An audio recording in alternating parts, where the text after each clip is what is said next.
and welcome back to the YouTube channel for Catch. My name is Sam and I am the founder and lead coach here at Catch. Unshakable confidence is the key to getting everything that you want in life and dating. So on this channel we help you build that unshakable confidence and become the most unstoppable version of you. If you want to work with us in any way, you're interested in one-to-one coaching, email coaching, or some of our digital workbooks and mini courses, all of the information on those can be found in the description box below. And we're also running a competition giveaway at the moment, which is free to enter, which is around building a movement of unshakable confidence. So check that out below. So today we're going to be talking about a subscriber question, so thank you to Tom who submitted this. And it is, why do people choose differently to what they say they want? And this can be a very frustrating experience, both in all areas of life, but particularly in dating and relationships. If we're seeing our friends or family or even people that we're interested in saying they want one thing and choosing something else. And we see a lot of people who try and become a version of themselves that is attractive to the groups they want to date, whether that's straight or queer dating, and then getting frustrated because they think that they've got all of the qualities that someone's looking for, yet the people that they're interested in, whether that's men or women or non-binary people, aren't necessarily giving them the reception that they were expecting after developing those traits. So why does it happen? Well, the first things for us to remember is that we only know so much from the outside looking in, and that's particularly true on social media. So sometimes we can go online and we can see what our friends and our family are sharing on Instagram or on TikTok or on their stories about what they're looking for, or perhaps what they're putting on a dating app. And we also see a lot of other dating and relationship coaches or just people sharing their opinions about what it is that they want, or what all men or all women want. And the problem with that is that we're only seeing a snippet of what is going on in their lives and what they're choosing to share in conversations or online, and that's heavily influenced by what they believe sounds good, what they think other people want to hear, what they're happy to share or not. So what we are receiving in terms of information is only part of the story at the very best. And secondly, and we talked about this in other videos, we as individuals hold certain beliefs. And when we are looking around ourselves, looking at our reality and the people in our lives, friends and family, etc., those beliefs become a filter of the information that we take in, and it affects our perceptions. So that means that firstly, we're only getting a snippet of information of the situations that we're observing, or these generalizations that people make about particularly men and women online, or any group. It might even be gay men or women. There's a lot of generalizations posted online. But we then filter that information based on what we already believe. So we might see certain information about what women want from some sources, and an equal amount of information about what women want that's contradictory from other sources. If we already believe that women want certain traits, such as people with money or emotional availability, then the information that we receive that confirms those beliefs that we already hold will stand out more to us and feel more real because we already believe it. So because of that, our perception and the information that we receive can feel quite biased or in a certain direction when actually it isn't. And social media algorithms play even more into that, because when social media recognizes the type of content that you interact with and the opinions that you hold, it shows you more of that and more extreme information. So if you're interacting with lots of content about breakups, for example, or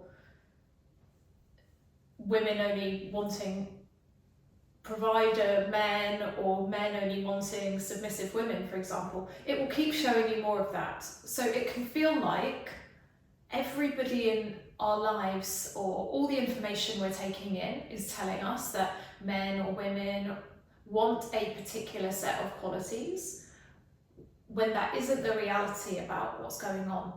So I wanted to caveat this topic first with giving you that awareness, so that when we're observing what's going on around us, it may be heavily influenced by how other people see the world, what they choose to share, and then what we're interpreting, and that's exacerbated by social media. So if we're getting lots of messages that women or men want one thing, and then we're seeing people in our lives pick something else, it may feel like they're not doing what they're supposed to be doing, for want of a better word, or what we expect them to be doing, when the information that we were taking in was skewed in the first place. And it doesn't mean that you're doing anything wrong if that's the case. It can just help us break down why we might be observing people choosing things that they don't say that they want. So that's the first thing to caveat. And the dating and relationship space, just to add one more point, is particularly unhealthy for this, because there are lots of opinions where people are sharing what they want, and they do it in a way like all men or all women want it. You know, this is what men want, this is what women want, when really that's just what they want. And you don't know whether what they're saying comes from past traumas, a lack of confidence, past hurts and frustrations.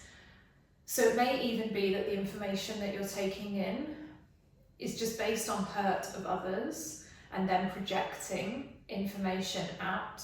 And for example, last week we saw videos on Instagram of a particular man in America who has a podcast, and he's got hundreds of thousands of followers on Instagram.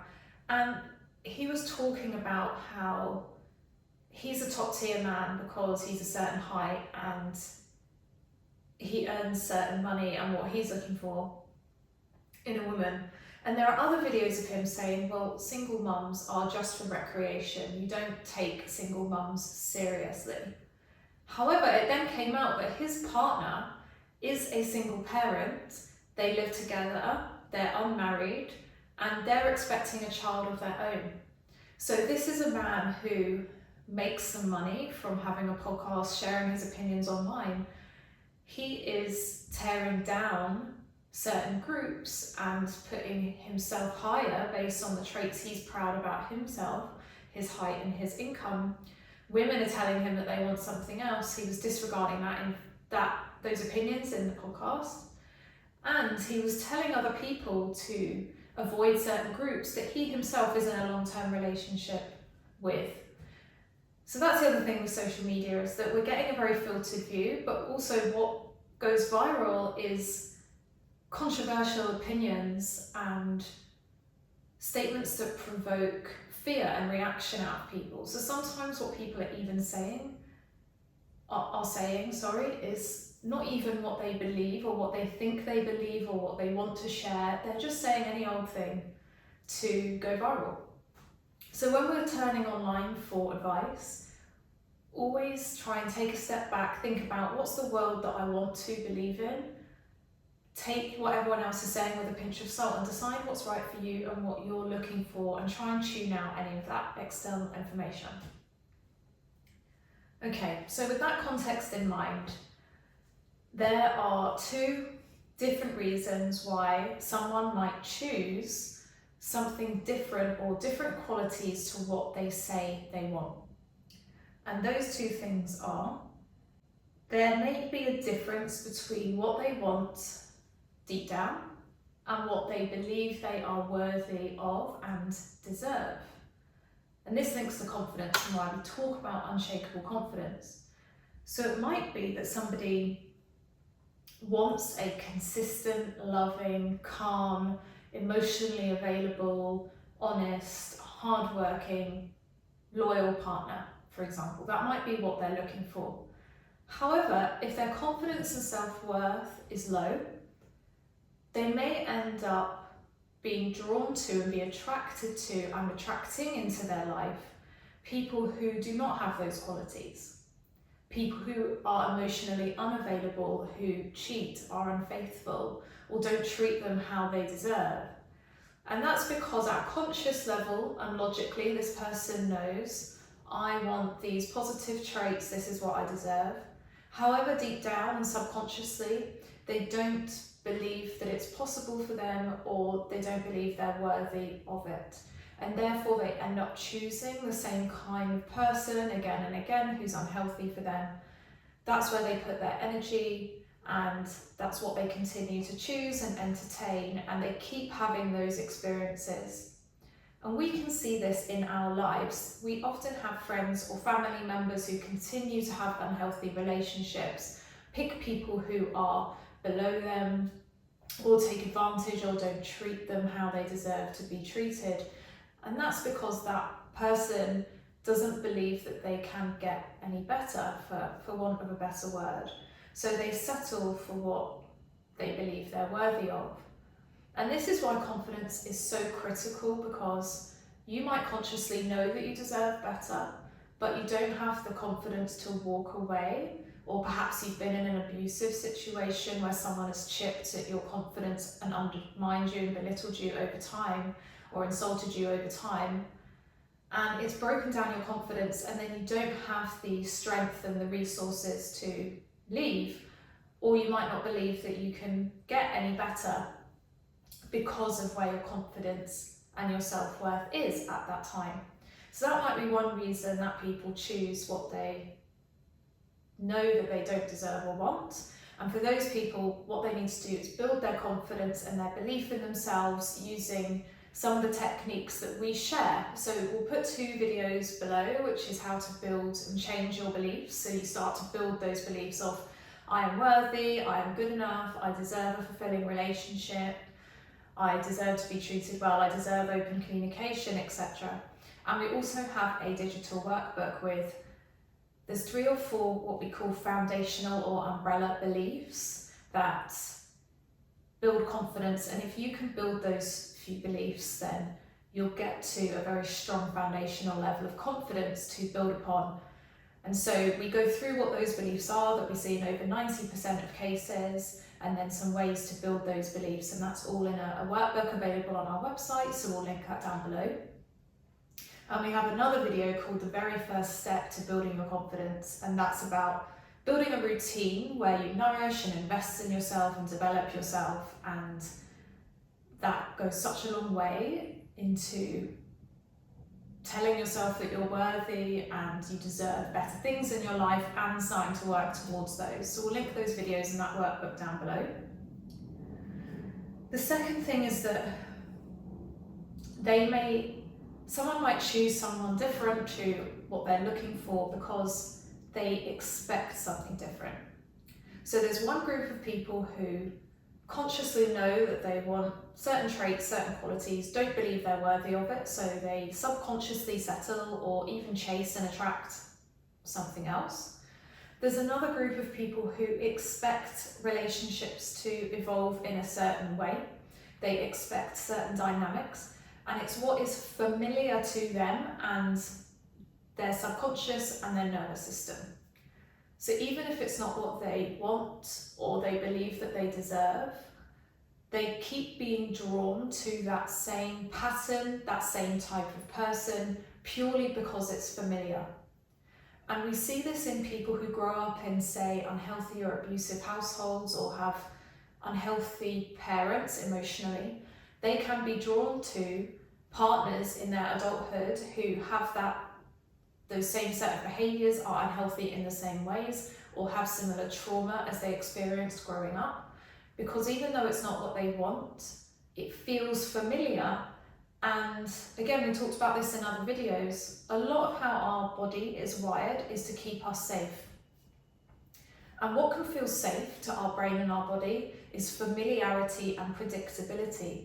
So even if there's an unhealthy person who is hurting us, that person feels more familiar to our body and therefore predictable and safe, than a healthy individual or a healthy dynamic and relationship that is unfamiliar. And we can also see this with people who are maybe hot and cold, perhaps people in the past have had similar relationships or in their childhood. Therefore, again, they attract those sorts of partners.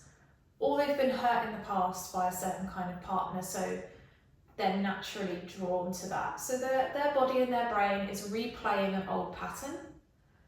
They only know one way that relationships, romantic or otherwise, pan out. And we can see this in other areas of life too. There are people who go from job to job to job and always seem to have unhealthy bosses or unhealthy cultures in their company. It can be for the same reason. They just happen to be drawn to those types of scenarios without even realizing. So what do people in that situation do? Well, they need to look at the patterns in their life. And again, we've got a few different videos on how do you finally break a pattern or change a pattern. And when we do coaching, this is something we dive into and we ask our clients, what are patterns that are undesirable that are showing up for you? Because if it's happened multiple times, the connecting person is the individual that keeps experiencing that. Doesn't mean it's their fault or they're to blame, but they're the common denominator. So let's unpick. Why is that pattern showing up? Where have you experienced it before? Where did it start? And how can we start to resolve or reshape some of those experiences you had in the past, settle some of those unhealthy feelings or behaviours, and help you normalize and expect and therefore choose something different. And again, we have another video on how confidence is normalizing an experience. So how can we shift normalizing a relationship dynamic or a kind of partner which is not what you want, and shift it to normalizing the type of relationship that you want and how that looks and how that feels and the interaction between you. So just to recap, the two times that people can choose differently to what they want is either they know what they want consciously, but they're choosing something else subconsciously because they don't believe deep down that they are worthy and deserving of the type of relationship they want. The second is they are expecting a certain kind of relationship based on old familiar patterns that their body and their nervous system is used to, so they're recreating these old patterns again and again. And we need to break those patterns or build belief to result in something different. And if you are a person observing this in friends or family, then what we would suggest is advising them to look at some of this content, get coaching, or perhaps speak to those individuals and help them get curious about why these patterns are showing up, why they keep being found in the same experiences, what could be driving it. Have they had those experiences before in past relationships or in childhood that could be resulting in them not quite feeling good enough for what they want, or subconsciously choosing something that is familiar chaos or familiar unhappiness rather than what they want. And if it's someone that you're interested in, so perhaps they've said to you, oh, I'm really looking for this kind of person, and you fit that, but they're choosing something different, it's not for you to save them. All of us go through a growth process throughout our lives where we're healing these unhealthy patterns, we are becoming more aware of our own ways of operating and what's getting in the way, and changing that is a constant growth process. And sometimes people need to go through that growth for them to have a healthy relationship with anybody, including you. And even if it's not worked out with you and they've chosen someone else, you don't know how happy they are in that relationship. You don't know how long it's going to last. It doesn't necessarily mean that there's anything wrong with you. It's more likely that it's one of these two explanations where they don't feel worthy for that relationship, or they're expecting something different. So all you can do is stay grounded in your worth and your value, remain confident, observe this person, give them the space to learn and grow. And if it's someone who you really care about, who you deep down believe there's a great connection there, You have to have the confidence in yourself and trust in yourself, that other person and your connection, to let it play out. Let them go through the growth they need to go through. Let them build their confidence and their belief and realise what's the great thing that is in front of them. And trust that they will come back to you. Because if you can have that trust and that confidence and give them the space to miss you and to learn and grow, then you will see them come back. And you can use that time to keep on working on yourself and get even clearer on what you want and your confidence and your value, and trust that it will play out. And I'll give a short example about where this has played out for me. So a few years ago, I went to a wedding, and there was a big group of us who went to this wedding, and there was someone in the group who I was getting on with well and was potentially interested in. I wasn't sure if it was a friendship or romantic, but we were very drawn to each other. We were having lots of good conversations and getting to know one another. It was an abroad wedding, so there was a couple of weeks for us all to spend time together. On the wedding day itself, the person who I was interested in, we weren't really interacting, and they were making moves on other people at the wedding and ended up pursuing other options. I ended up leaving the wedding, going home in one of the earlier groups of people that left, and didn't think much of it. I thought, oh, I really, thought we were getting on. That's interesting that you chose someone else, etc. Anyway, throughout the trip, we carried on getting to know each other a bit better, come home, and a few weeks after we came home, this individual then contacted me, asked me out on a date, and tried to pursue me for a few weeks or months. By that point, I decided it was more of a friendship. But they explained that at the wedding they were interested in me, but had some things going on, so didn't really register it, and ended up, pursuing other options who were there and, they were interacting with more. So it just shows that when someone's going through something, they might not make the best decisions or the most conscious decisions. It's not necessarily a reflection on you. The best thing that you can do is know how fabulous you are, know how amazing you are, know that they're missing out, stay grounded in that. And the vast majority of the time, if not all the time, if you can stay grounded in that and just say, cool, I'm going to leave them to crack on with whatever they need to crack on with, and I'm sure that they will realise sooner or later that I am the best option, that is what will happen. So I hope that helped. If you have any questions or reactions to that, or you've had any experiences where you've stayed confident and someone has changed their mind, or maybe you've been interested in somebody and not shown up as your best self, or not known how to progress that because of where you were, and then you changed their mind and pursued them later, would love to hear about that below. Thank you for liking, sharing, commenting and subscribing, and we'll see you in the next one. Thanks, bye.